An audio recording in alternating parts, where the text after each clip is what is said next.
So kapag hindi mag-reading, ibig sabihin guys ay sira pa rin dito guys yung charging port nito guys, no. Yan, so kung makita nyo guys ay pumapalo na yan siya guys. Yan, so malakas palo niya guys. So nasa 5 volts guys, no. So kapag ganito guys yung reading, sure ball na ito siya guys, no. So ngayon guys, balik natin guys sa unit nito. Subukan natin guys, no, kapag mag-charge siya guys. Yan, so ayusin lang natin guys. So subukan natin guys, no, charge natin guys. Takatakatak, takatakatak, takatakatak, takatakatak, takatakatak, takatakatak. So wala guys, no. So maluwag lang dito guys yung APC connector nito guys. Yan. So nag-charge na yan siya guys. So check natin dito guys yung reading niya dito guys sa product schematic natin or dito guys sa smart charger natin guys, no.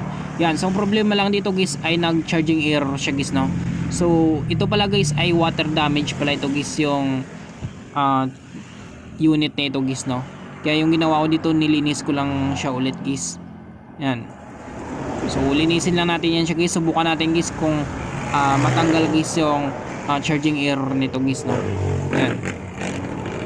So kapag nabasa kasi guys yung unit na ito guys, halimbawa yung mga unit nyo guys na ginagawa, so possible guys lalo na sa mga Samsung guys ay nagkakaroon yan siya guys ng charging error guys, no, kapag i-charge natin siya guys, lalo na kapag hindi mismo guys yung original niya guys na charger guys, no.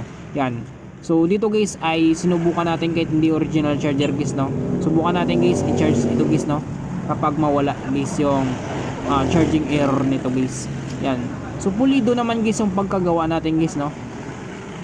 Yan, so ang problema lang talaga guys yung water damage guys yung charging board nito guys, no. Yan, so okay na yan siya guys. Yan, 0.5 1 ampere. Yan, so nawala na guys yung charging error niya guys, no.